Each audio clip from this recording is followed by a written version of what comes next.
Hello prospectors, the Cycle Frontier is and can be a deceptively difficult game to get the hang of, but with the right know-how and willingness to learn, it can definitely be mastered. In this video, I'm going to be giving you some tips on getting started in the Cycle Frontier. This video has two parts to it, separated by chapters or timecode in the video description. The first part is dedicated towards the gear and station management side of the game. The second part is dedicated towards raiding and the FPS mechanics.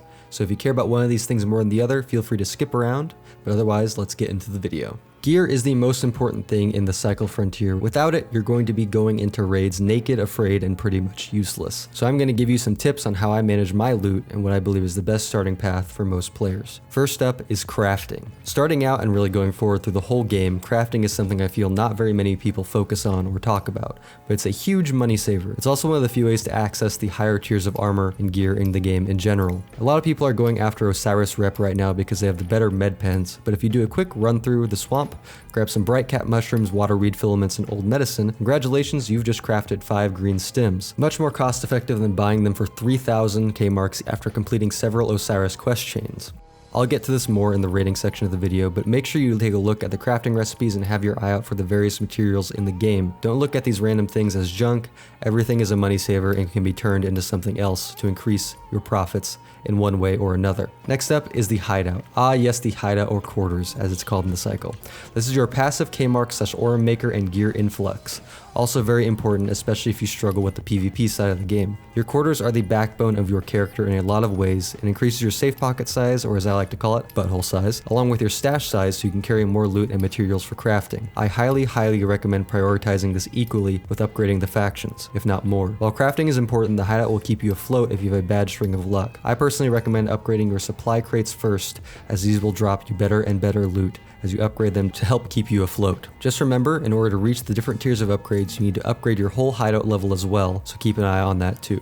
Next up is factions. Which one should you upgrade first? Well, it depends on what you want to focus on and which weapons you like the most, but generally I recommend upgrading ICA and Osiris first and Korolev last, or Korolev more passively. ICA is all about the guns and have some of the best guns in the game, like the Bulldog shotgun and ICA guarantee starting out, ending with the Voltaic Brute, which is an absolutely insane weapon. Osiris is all about meds and science, but have some good guns as well, like the Manicore, which is pretty much my main gun early on in the game, and honestly even late game, it's a great go-to. Along with the ASP Flechette and Basilisk, which absolutely melt other prospectors. Korolev is all about resource collection, and while their weapons are good at later levels with the KBR Longshot at level 14 rep all the way to the KOR 47 at level 18 rep, the earlier weapons with Korolev are nothing to write home about in my opinion. Though the Scrapper and Maelstrom are both good and fun to use, I feel like they've been hit hard by the addition of damage falloff in the full release. To be honest though, I haven't used the Maelstrom yet, so it being a blue weapon and the damage that it has might kind of bridge that gap of the damage falloff, so we'll have to wait and see on that one. The next and final topic of management is when and what to sell. So after you've collected all that loot from your raids, what should you sell? Well, anytime I have an excess of something or I don't need something for a quest, craft, or hideout upgrade immediately, I sell it, no matter how rare, because you can always find it again. I also tend to sell attachments for small passive income, especially the white ones, because you can buy all of them for very cheap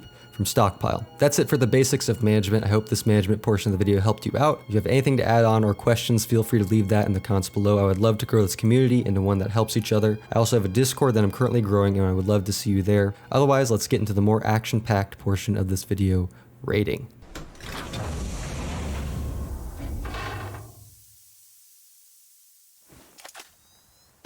Dropping into a raid in the Cycle Frontier can be a daunting task, especially when the local fauna of Fortuna 3 are just as likely to kill you as your own fellow prospectors. In this portion of the video, I'm going to do my best to increase your survival rate and help you become a more successful prospector. My first main tip of this portion is, what is your goal? My number one tip for getting in and out of raids successfully is to go in with a goal in mind, even if the goal is to hunt other players. This will keep you laser focused on a task and inform you on when it's time to get out of a raid. It will even inform how aggressively you move around the map, depending on your playstyle. This is very essential early wipe when you're building up a good base of loot in your stash, as it is probably one of the biggest factors that keeps you from straying from the path and getting yourself killed. The second tip is where to find loot. My main thing for this is, I don't know these people, but someone has set up an awesome website called the Cycle Database. I'll leave a link in the description below.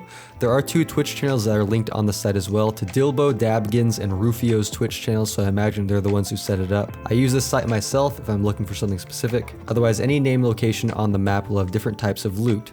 I'll leave a list on screen of some of my go-to locations and the types of loot that they have.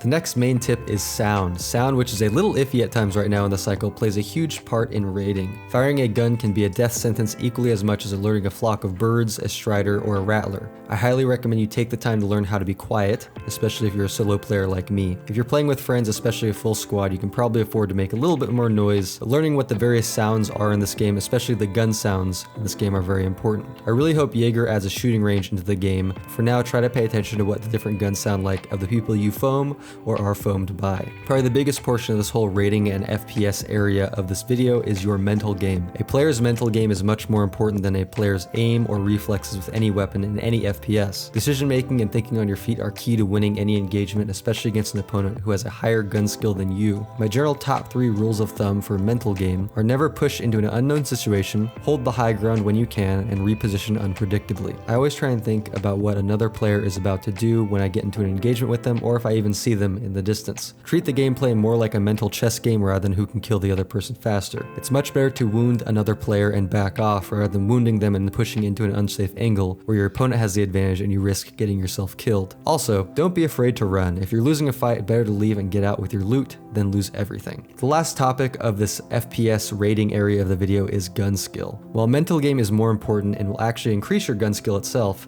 your gun skill by itself will make up about 25% of the whole of your skill level. The time to kill on the cycle frontier is long, too long in my opinion, but it's especially long if you're not hitting consistent headshots. While improving one's gun skill largely comes down to practicing, a few tips I have for this are using the weapon you're wielding within its effective range, leading your shots as guns in the cycle frontier have bullet travel time, and most importantly, fight other players in short bursts.